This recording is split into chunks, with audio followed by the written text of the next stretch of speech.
Halo teman-teman, perkenalkan nama saya Januarius Adriano Manu dan teman saya. Halo, perkenalkan nama saya Arndwi Putri. Kami akan menjelaskan secara singkat materi tentang sejarah Cekoslowakia, pecahnya Cekoslowakia, penyebab pecahnya Cekoslowakia diantaranya faktor internal, faktor eksternal, dan faktor khusus. Berikut videonya, selamat menyaksikan. Perpecahan Cekoslowakia. Mungkin kamu belum mengetahui kalau negara Cekoslowakia pernah ada di daratan Eropa. Negara Cekoslowakia terbentuk sekitar akhir Perang Dunia Pertama pada bulan Oktober 1918 dan menjadi sebuah negara yang berdaulat di Eropa Tengah. Perlu diketahui kalau terbentuknya negara Cekoslowakia adalah penggabungan antara dua negara yaitu Ceko dan Slowakia. Negara Ceko sendiri berada di bagian barat, sedangkan negara Slowakia berada di bagian timur. Setelah bergabung menjadi negara Cekoslowakia, negara ini memiliki ibu kota di Praha yang saat ini sudah menjadi ibu kota dari negara Ceko. Sejarah Cekoslowakia. Terbentuknya negara Cekoslowakia berasal dari runtuhnya kekuasaan Australia dan Hungaria pada tahun 1918.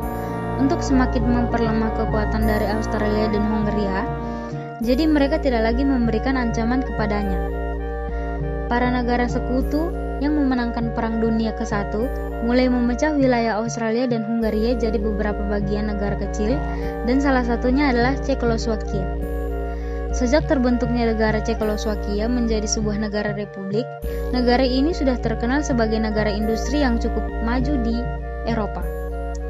Hal ini disebabkan semasa kekuasaan Australia dan Hungaria, Cekoslowakia dijadikan sebagai pusat industri dan salah satunya yaitu pembuatan senjata. Pecahnya Cekoslowakia. Usai rezim komunis diruntuhkan, konflik yang sebelumnya terpendam mulai muncul kembali.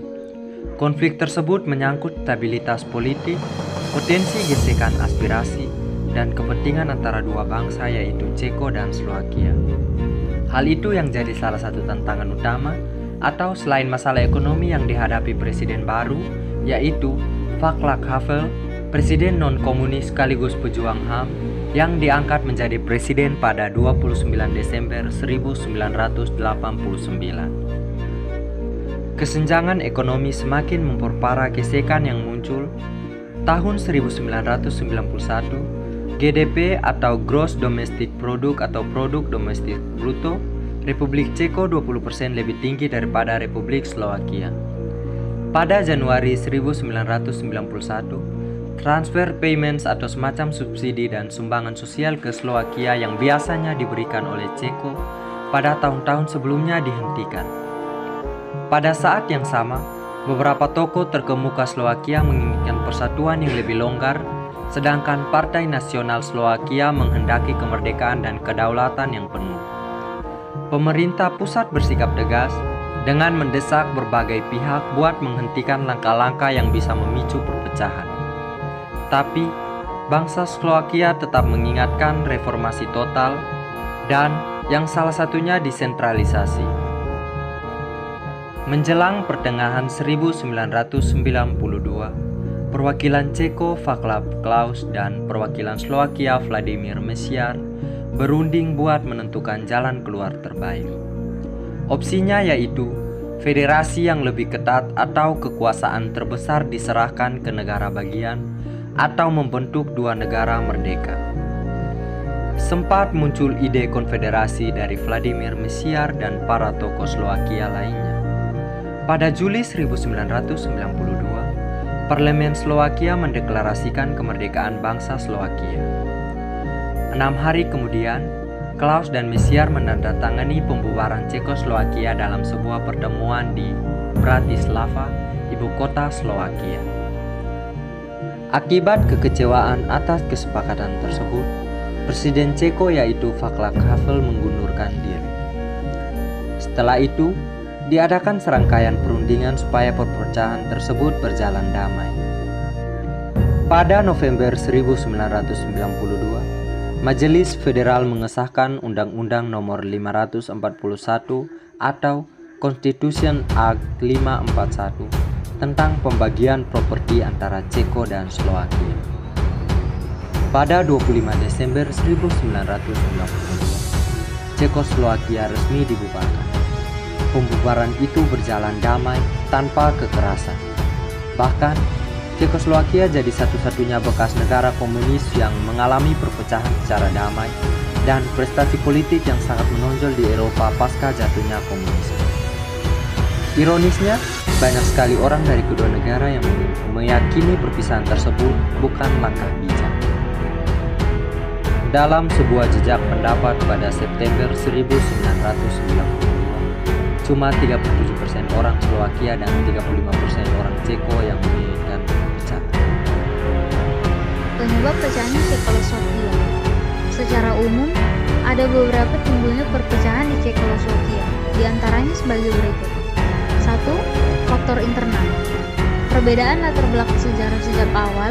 Latar belakang sejarah bangsa Ceko dan bangsa Slovakia memang berbeda, sekalipun memiliki luhur yang sama. Mereka tumbuh dan berkembang dalam kultur yang berbeda. Dengan begitu, masing-masing membentuk dan mengembangkan identitasnya sendiri. Mereka sendiri cuma menginginkan sebuah negara federal yang di dalamnya baik Republik Ceko atau bangsa Slovakia memiliki otonomi buat mengurus wilayah dan mempertahankan identitasnya masing-masing. Saat otonomi tersebut tidak mampu mengantar mereka kepada kesejahteraan, misalnya karena berbagai faktor politik dan ekonomi, pilihan yang tersisa yaitu kemerdekaan yang penuh. Hal itu terwujud saat rezim komunisme runtuh dan era kebebasan lahir. Yang kedua, faktor eksternal. Pecahnya negara-negara satelit Soviet, runtuhnya rezim komunis di Cekoslowakia, berarti dimulainya era kebebasan, baik di bidang ekonomi atau di politik. Muncul harapan kalau di era kebebasan, segala sesuatu akan jadi lebih baik. Tidak ada kesejahteraan dalam situasi penuh tekanan di bawah rezim komunisme. Optimisme ini melahirkan rasa percaya diri buat mengatur diri sendiri, termaksud membentuk negara sendiri. Keyakinan itu didapat setelah mereka saksikan secara nyata di Amerika Serikat dan di belahan Eropa lainnya yang berkembang pesat dalam berbagai bidang karena ditopang oleh sandi utama, yaitu kebebasan. 3. Faktor khusus. Slovakia merasa sebagai anak tiri. Dalam negara Cekoslowakia dua identitas, Ceko dan Slovakia, memang berasal dari leluhur yang sama, tapi memiliki nasib yang berbeda. Sejak ada di bawah kepemimpinan Bořivoj První Slovak, Praha atau ibu kota kerajaan Bohemia tumbuh sebagai kota yang maju. Hal sebaliknya dialami Bratislava, ibu kota Slovakia. Meskipun berpisah secara damai, dampak perpecahan Cekoslowakia mulai terjadi setelahnya. Mulai dari pembagian wilayah kekuasaan, penetapan mata uang, pembagian properti negara, penentuan kewarganegaraan setiap penduduknya, sampai penentuan bendera dan lambang negara. Tapi setelah itu, sampai sekarang hubungan antara kedua negara bisa dibilang cukup baik. Sekian materi singkat dari kami. Semoga pembahasan dari materi tersebut bisa membantu dan bermanfaat untuk kalian semua. Terima kasih.